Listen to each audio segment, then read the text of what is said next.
విశాఖ పరిపాలనా రాజధాని అంశంపై కట్టుబడి ఉన్నామని అన్నారు ఉత్తరాంధ్ర ప్రాంతీయ సమన్వయకర్త వైవి సుబ్బారెడ్డి. విభజన హామీలు, ప్రత్యేక హోదాపైన తమ పోరాటం అన్నారు. విశాఖ రాజధానిని ఆచరణలోకి తీసుకురావడానికి ప్రయత్నిస్తున్నామని తెలిపారు వైవి సుబ్బారెడ్డి. రాజధాని అంశం అయిపోయింది కదమ్మా, చెప్పాను.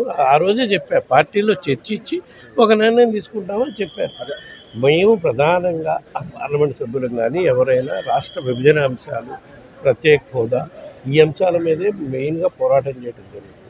మేము రాష్ట్ర ప్రభుత్వం వరకు రాజధాని విషయంలో విశాఖను పరిపాలనా రాజధాని చేయడానికి మా ప్రభుత్వం ఎప్పటికీ కట్టుబడి ఉంది. దానికి త్వరగా ఆచరణలో తీసుకొచ్చేదానికి కూడా మేము ప్రయత్నం చేస్తున్నాం. విశాఖ పరిపాలనా రాజధాని అంశంపై కట్టుబడి ఉన్నామని అన్నారు ఉత్తరాంధ్ర ప్రాంతీయ సమన్వయకర్త వైవి సుబ్బారెడ్డి. విభజన హామీలు, ప్రత్యేక హోదాపైన తమ పోరాటం అన్నారు. విశాఖ రాజధానిని ఆచరణలోకి తీసుకురావడానికి ప్రయత్నిస్తున్నామని తెలిపారు వైవి సుబ్బారెడ్డి. రాజధాని అంశం అయిపోయింది కదమ్మా, చెప్పాను. ఆ రోజే చెప్పారు, పార్టీలో చర్చించి ఒక నిర్ణయం తీసుకుంటామని చెప్పారు. మేము ప్రధానంగా పార్లమెంట్ సభ్యులు కానీ ఎవరైనా రాష్ట్ర విభజన అంశాలు, ప్రత్యేక హోదా, ఈ అంశాల మీదే మెయిన్గా పోరాటం చేయడం జరుగుతుంది.